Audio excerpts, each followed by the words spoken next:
Le Tréport sur la côte normande. Ils sont venus voir celle qui dit être la seule à défendre encore les laissés pour compte de la mondialisation. Pour la troisième fois dans sa campagne, Marine Le Pen part à la rencontre des marins-pêcheurs, des galériens qui font la richesse du pays, mais qui se retrouvent broyés par l'Europe, clame la Bretonne d'origine. Moi je suis une fille de la mer, je suis la seule candidate de la mer en réalité. Les autres sont, il y a des terriens, il y a des urbains, beaucoup. La mer c'est l'or bleu, la mer c'est l'avenir de la France, c'est une richesse absolument incommensurable. Deuxième territoire maritime mondial.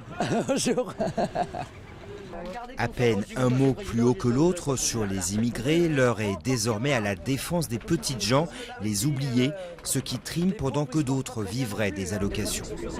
Quand on voit les voyous qui se multiplient, encore une fois, les multirécidivistes qui vivent sur le dos des gens qui travaillent comme ça, mais ce sont des héros de rien dire. Ces gens qui sont réservés bien souvent, respectueux bien souvent, ils ont une occasion d'exprimer leur révolte.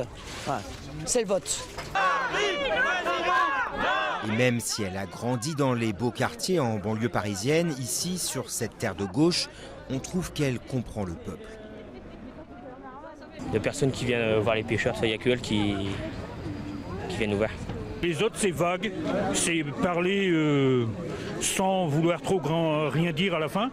Que elle, on voit qu'est-ce qu'elle dit, elle l'a vu sur le terrain. Toutes les catégories sociales, je pense, peuvent se retrouver dans Marine Le Pen. Elle va au-delà de la droite, de la gauche, des clivages classiques. Les sympathisants de Jean-Luc Mélenchon avaient choisi cette fois-ci de ne pas perturber son déplacement. Il faut dire que les sondages placent désormais leur candidat devant la leader du Front National.